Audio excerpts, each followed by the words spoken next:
एक समय में एक गांव में वीरेंद्रा नामक एक बड़े आदमी रहते थे। वो बूढ़ा आदमी उसके बेटे रोहित, बहू सरला और पोता रोशन के साथ एक छोटे से घर में रहता था। रोहित उसी गांव में खुद के एक व्यापार करता था। उसमें चिकन रोल्स और एग रोल्स बनाकर उन्हें बेचता था और उसके द्वारा आए हुए पैसों से उसके परिवार का देखभाल करता था। एक दिन वो हमेशा की तरह चिकन रोल्स बना के बेचने लगता है। चिकन रोल, गर्मा गर्म चिकन रोल, स्वादिष्ट चिकन रोल, आइए बाबू आइए, ऐसे जोर जोर से चिल्लाते हुए आते जाते लोगों को वो पुकारता था। एक दिन उसके पिता उसके दुकान जाते हैं। बेटा रोहित, मुझे बहुत भूख लग रहा है। बहू ने अब तक घर में कुछ बनाया नहीं और मैं रुक नहीं पा रहा हूँ, इसलिए मैं यहाँ आया हूँ। अगर आपको इतना भूख लग रहा है तो घर पे खाना चाहिए था।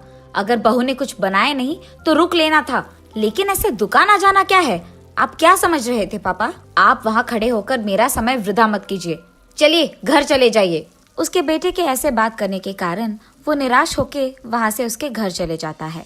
अपने बेटे और बहू को उनकी तरफ ऐसे बर्ताव करते हुए देख और बिल्कुल भी गौरव से पेश आते हुए ना देख वो बूढ़े आदमी बहुत बुरा मानते थे। इतना हो जाने के बाद भी वो घर छोड़कर इसीलिए नहीं जाते थे क्योंकि उनको बेटे पे बहुत प्यार था। इसीलिए वो सहते हुए वो गम में ही जी लेते थे। दूसरी तरफ रोहित को उसके बेटे रोशन से बहुत प्यार था। वो अपने बेटे को बहुत लाड करता था और जो भी उसको पसंद था वो हमेशा उसको देता था और उसका सारा खाली समय वो सिर्फ अपने बेटे से खेलते हुए बिताता था। एक दिन अचानक रोशन को बुखार आता है और जब रोहित को ये बात पता चलता है तो वो अपना दुकान, व्यापार सब छोड़कर घर जाके सिर्फ उसके बेटे के ख्याल रखने में लगे रहता है। वो दुकान ना जाकर सिर्फ घर पे रह के उसके बेटे का देखभाल करते हुए उसी के बारे में सोचते हुए दुख में ही बैठे रहता है। उसे ऐसे दुखी देख उसके पिता रोहित के पास जाकर ऐसे कहते हैं, बेटा रोहित, फिक्र मत करो, रोशन को बुखार आया है, वो ठीक हो जाएगा बेटा। पापा, आपको क्या पता, बुखार है, कम हो जाएगा, यही कहना है आपको, जैसे आपको सब कुछ पता है। ऐसे वो गुस्से में उसके पिता से बात करता है। हाँ, मैं तो अपने बेटे को ऐसे दुखी नहीं देख पा रहा था, इसीलिए उसके पास जाकर मैंने ऐसे कहा, लेकिन मेरे बेटे ने मुझे कभी समझा ही नहीं, इसीलिए वो गुस्से में बात करता है हमेशा मुझसे। एक समय में मैंने भी अपने बेटे का ऐसे ही ख्याल रखा था, लेकिन अब तो मेरा बेटा मुझसे बात भी नहीं करना चाहता है। ऐसे सोचते हुए वो बहुत दुखी होता है और उसके बेटे पे प्यार को अपने ही अंदर रख के वो वहाँ से चले जाता है। अगले दिन भी रोहित के बेटे का बुखार कम नहीं होता है और इसी कारण रोहित उसके बेटे को लेकर उसके घर के बाहर बैठ के उसको देख के दुखी होते रहता है। ऐसे जब बाप बेटे दोनों वहाँ पे बैठे थे, उनसे कुछ ही दूर में दीवार पे एक कौवा बैठा था। उसे देख वीरेंद्रा ऐसे पूछता है, बेटा रोहित, वो दीवार पे क्या बैठा है? मुझे ठीक से दिखाई नहीं दे रहा है, तुम बताओगे? पापा, वो कौवा है।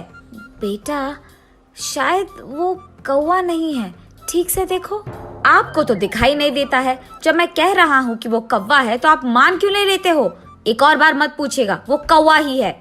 ऐसे उसके गुस्से में जवाब देने के बावजूद उसके पिता फिर से पूछते हैं कि वो क्या है। पापा, आपको कितने बार बताऊं मैं, वो कौवा है, कौवा है, कौवा है। आपने अगर एक और बार पूछा तो अच्छा नहीं रहेगा। ऐसे वो और गुस्से में जवाब देकर उठकर वहाँ से चले जाता है। उसके बेटे को वहाँ से उठ के चले जाते हुए देख वो और भी दुखी होते हैं। ऐसे कुछ दिन बीत जाते हैं। एक दिन रोहित अपने बेटे को उठाकर खेलते हुए उसके घर के सामने रहता है और ठीक तभी उसके घर के दीवार पे एक कौवा आता है। पापा पापा, वो दीवार पे क्या है? बेटा, उसको कौवा बुलाते हैं। पापा पापा, वो क्या है? उसे क्या बुलाते हैं? बेटा, उसे कौवा बुलाते हैं। पापा, वो क्या है? बेटा, उसे कौवा बुलाते हैं। तुम भी उसे बुला सकते हो, चलो बुलाओ कौवे को तुम्हारे पास। ऐसे वो अपने बेटे को कौवे के बारे में सिखाते रहता है, लेकिन उसके बेटे को कुछ भी समझ न आने के कारण वो लगातार एक ही प्रश्न पूछता है कि वो क्या है और उसे क्या बुलाते हैं, और ऐसे 20 बार करता है। इतने बार पूछने के बावजूद रोहित उसे बहुत सब्र से समझाता है। उसे जरा सा भी गुस्सा नहीं आता है। पापा फिर से बोलिए ना। बेटा, वो एक कौवा है। एक दिन जब मेरे पापा ने यही बात पूछी थी तो मैंने उन पर गुस्सा किया था और उन्होंने सिर्फ 3 बार पूछा था और इसीलिए क्योंकि उनको दिखाई भी नहीं दे रहा था। लेकिन जब मेरे बेटे ने 20 बार भी पूछा तो मैंने उस पर जरा सा भी गुस्सा नहीं दिखाया और बहुत सब्र से उसको सब कुछ समझाया। मेरे पापा ने भी मेरा इतना ही ख्याल रखा था बचपन में, लेकिन बड़े हो जाने के बाद मैं उनका ख्याल नहीं रख रहा हूँ। ऐसे सोचते हुए वो बहुत दुखी होता है और ठीक तभी उसको घर के अंदर से जोर जोर की आवाजें आने लगती है। मेरी बीवी किससे बात कर रही है? ये सोचते हुए वो घर के अंदर जाता है। तुम्हारा बेटा तुम्हारा ख्याल नहीं रखता है, मैं भी तुम्हारा ख्याल नहीं रखती हूँ, फिर भी आप इसी घर में रहते हो, कभी बाहर जाते ही नहीं हो। शर्म नाम की कुछ चीज भी है आपको? उसके बहू को ऐसे बात करते हुए चिल्लाते हुए देख वो कुछ नहीं कहते हैं और बस चुपचाप बैठे रहते हैं।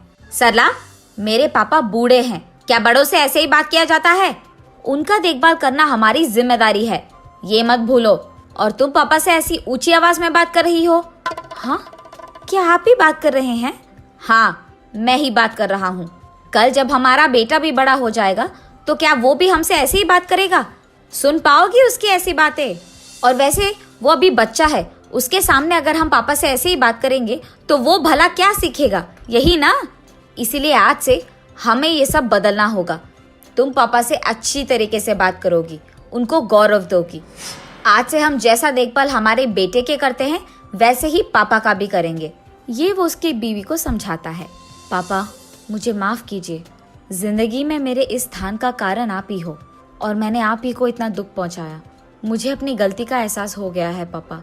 ये कहते हुए वो उसके पापा के चरणों पे गिर जाता है। बेटा, तुम्हें बदलाव आ गया है, बस यही काफी है इस जिंदगी के लिए। मेरे बारे में ऐसा सोचकर दुखी मत हो बेटा, तुम बदल गए हो, मैं खुश हूँ।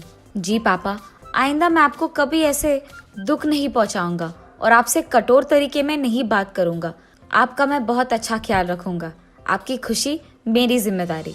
ऐसे ही तब से रोहित उसकी गलती का एहसास करके उसके पिता को उसके बेटे की तरह ही देखता है और रोहित के पिता भी इसी खुशी में जीते रहते हैं। और ऐसे रोहित को उसके गलती का एहसास होकर उसके दुकान में चिकन रोल्स, एग रोल्स बनाते हुए घर को भी संभालता है और ऐसे सभी खुश रहते हैं। एक गांव में प्रेमजी तिवारी नाम का एक बहुत ही बढ़िया बावर्ची रहा करता था। वो जिस गांव में रहता था उसी गांव के एक ढाबे में वो खाना पकाता और जिंदगी गुजारता। प्रेमजी तिवारी के माँ बाप तो नहीं थे, पर एक बहन और एक भाई था। बहन की शादी करवाने के लिए और भाई को अच्छे से पढ़ाने के लिए वो बेचारा दिन रात कष्ट किया करता था। प्रेम जी के बनाए हुए सारे पकवान कई सालों से बच्चे, बूढ़े, गांव के बाकी सारे लोग बड़ा मजा लेके खाया करते थे। इसकी वजह से वो जिस ढाबे में काम करता था उस ढाबे का नाम अच्छा हुआ और कमाई भी बढ़ गई। एक दिन प्रेम जी के एक दोस्त ने प्रेम जी की बहन की शादी के लिए एक अच्छे से लड़के के बारे में बताया। ये सुनकर प्रेम जी ने सोचा ये शादी तो किसी भी तरह करवानी पड़ेगी, चाहे उधार लेना पड़े, पर बहन की शादी होनी चाहिए। इसलिए वो गांव के जमींदार के पास गया और सूद पर रुपए लेके उसने शादी करवा दी। अपनी बहन की शादी में प्रेम जी ने खुद अपने हाथों से बढ़िया खाना बनाया था। सारे अतिथिगण खाना खा के मुग्ध हो गए। अरे वाह प्रेम जी, तुम्हारे हाथों में तो जादू है भैया, खाना तो तुमने बढ़िया पकाया है भाई। उसी शादी में लड़कों की तरफ से रामलाल नाम का एक आदमी आया था। खाना खा के उसे बहुत पसंद आया तो उसने कहा, प्रेम जी भाई, लंदन में मेरा एक रेस्टोरेंट है, क्या तुम लंदन आके मेरे रेस्टोरेंट में कुक के काम करोगे? ये सुनकर प्रेम जी भाई को याद आया कि उसके भाई को पढ़ाना है, उसका कुछ उधारी भी है। इन सबको छोड़ के लंदन जाना उसके लिए नामुमकिन था, तो उसने इस मौके को जाने दिया। दिन गुजरने लगे, उधार का भार बढ़ने लगा और पूरी तनख्वाह तो ब्याज भरने में निकल जाती थी। भाई को पढ़ाने के पैसे कम पड़ने लगे, घर चलाने में भी दिक्कत होने लगा। तो प्रेम जी भाई इन बातों को लेके मन कचोट के रह जाते थे। इस तरह महीने बीतने लगे, पर प्रेम जी भाई का आमदनी नहीं बढ़ रहा था। फिर एक दिन प्रेम जी भाई उदास बैठ के उपाय के बारे में सोच रहे थे। उसे लंदन से आए हुए रामलाल के बातें याद आए। अरे उसने तो मुझे रेस्टोरेंट में काम करने का मौका दिया था, ये बात मैं कैसे भूल गया। ये सोचकर वो रामलाल से मिलने चला। अरे प्रेम जी, आप इस तरफ।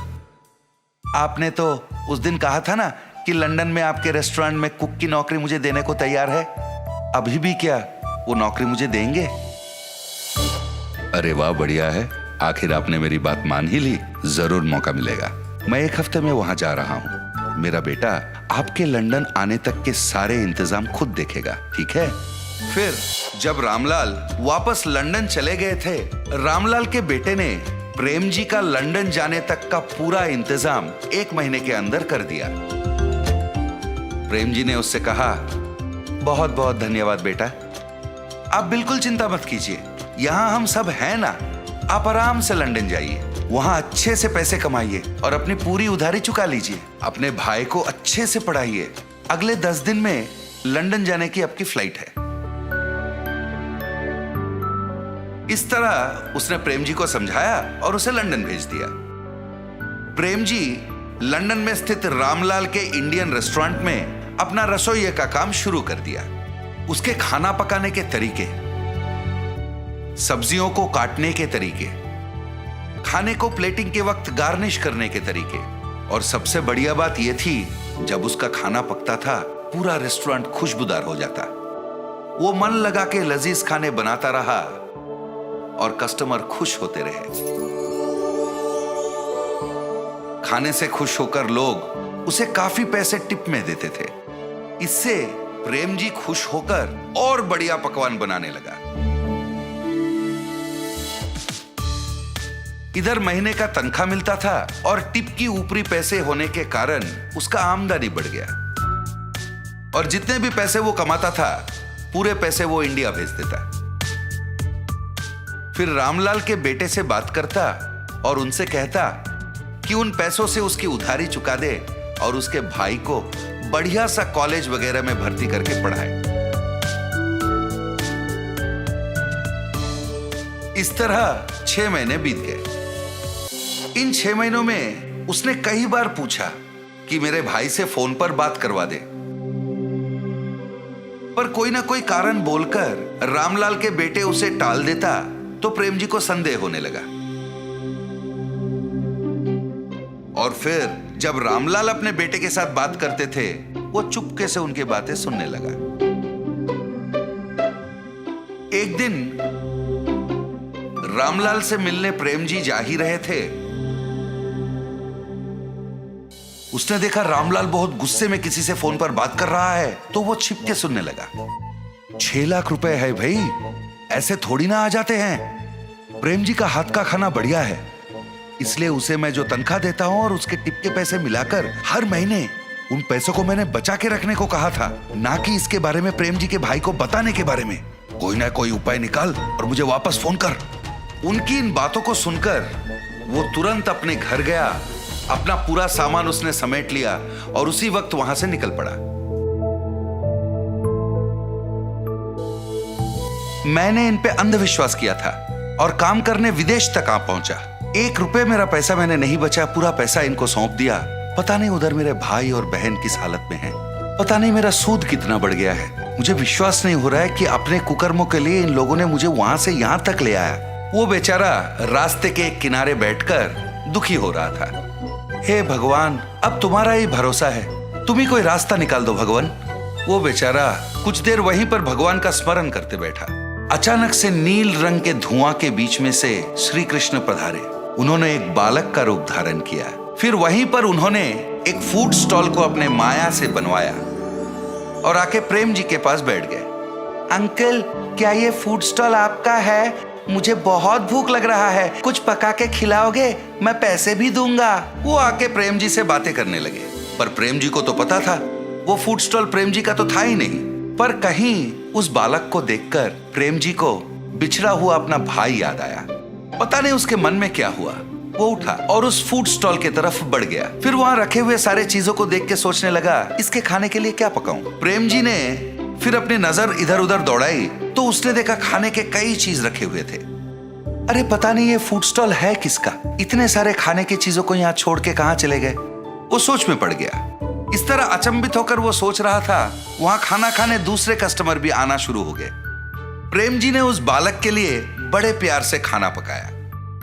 फिर वो बालक को ढूंढने लगा और वो बालक उसे दिखा नहीं। और इधर वहां बैठे जो बाकी कस्टमर थे वो सारे फूड फूड फूड कहकर प्रेम जी को पुकारने लगे, तो प्रेम जी उनके लिए खाना बनाने में मगन हो गए। इस तरह बिना कुछ सोचे समझे ही प्रेम जी के जीवन में एक नया मोड़ आ गया था। इसके अलावा वो फूड स्टॉल मेरा है कहने वाला कोई आगे ही नहीं आया। तो प्रेम जी ने सोचा शायद ये भगवान की मर्जी है और उन्होंने ही उसे यहाँ भेजा है। वो अपना काम में व्यस्त हो गया।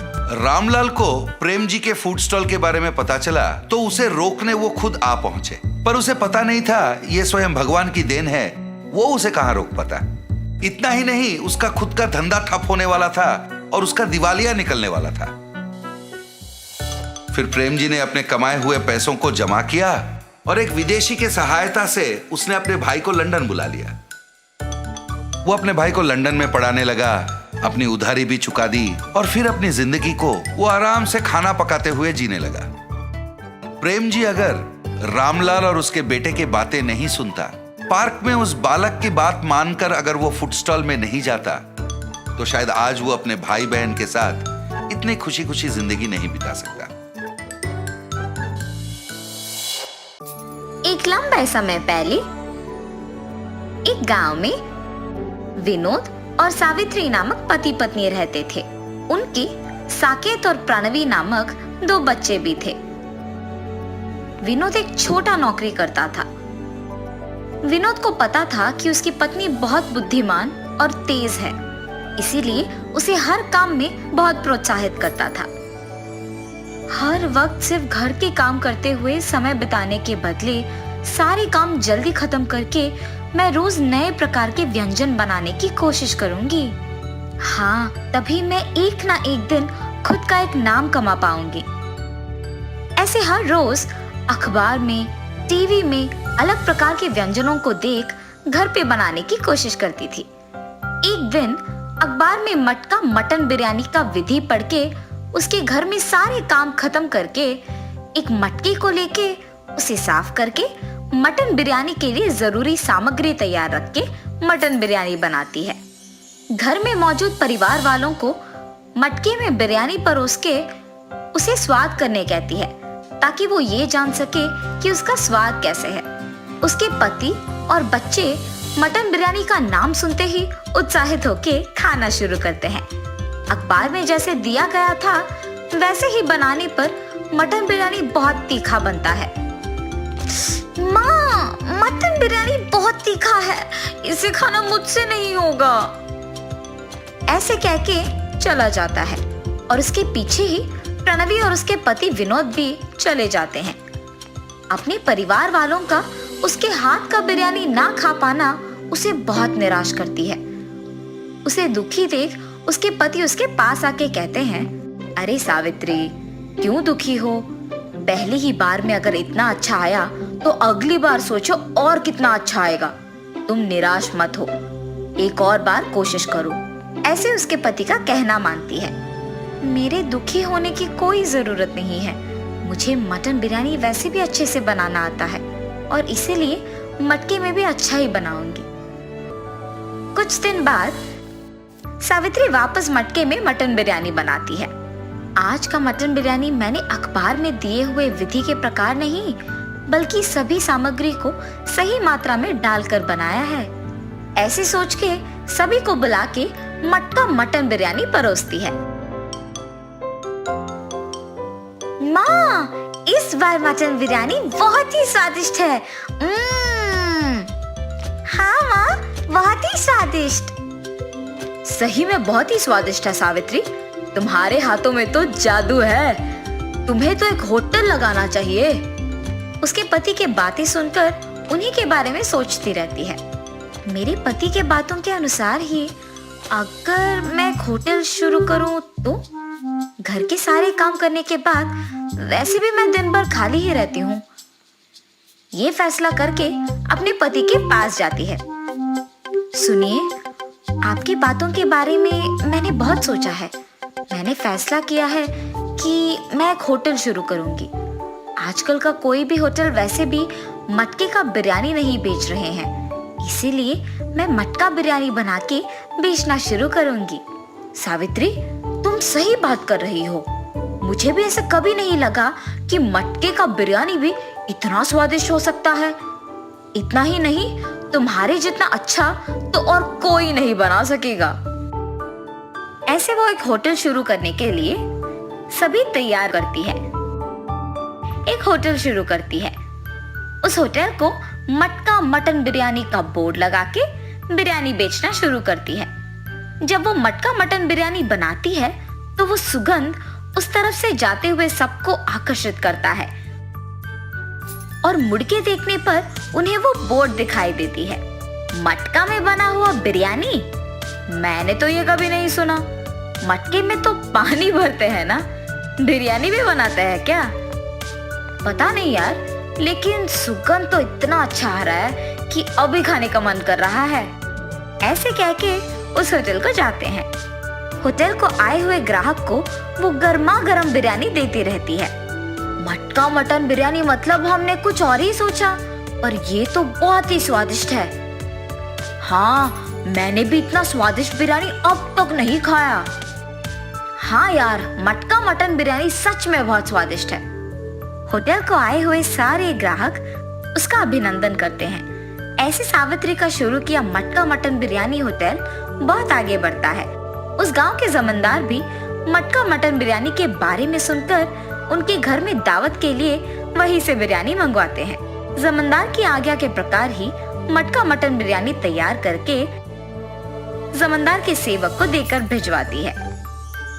उस मटन बिरयानी को स्वाद करने के बाद उस दावत में सभी उसी बिरयानी के बारे में ही बात करते हैं। ऐसे उनका बनाया हुआ मटका मटन बिरयानी बहुत सारे गांव में इतना प्रसिद्ध होता है कि कोई भी दावत हो तो सभी सिर्फ वहां से मंगवाते हैं। ऐसे ही सावित्री उसके विचार के अनुसार खुद एक बहुत अच्छा नाम कमाती है और खुश रहती है। आज अगर मैं इतना बड़ा नाम कमा पाई हूँ तो वो सिर्फ मेरे पति के प्रोत्साहन की वजह से ही कर पाई हूँ। क्या हुआ सावित्री? बहुत समय से देख रहा हूँ, बहुत गहरी सोच में पड़ गई हो। आज अगर मैं इतनी खुश हूँ तो सिर्फ आप ही की वजह से। जब मैं निराश हुई तो आप ही ने मुझे प्रोत्साहित किया, आपने मुझे बहुत सहारा दिया। आज उसी की वजह से मैं इतना नाम कमा पाई हूँ। उसके बाद से विनोद अपना नौकरी छोड़ के होटल को संभालने लगता है। जो भी होटल से बिरयानी मंगवाता है उन्हें खुद मटन बिरयानी देता है और ऐसे वो दोनों खुशी से जीते हैं।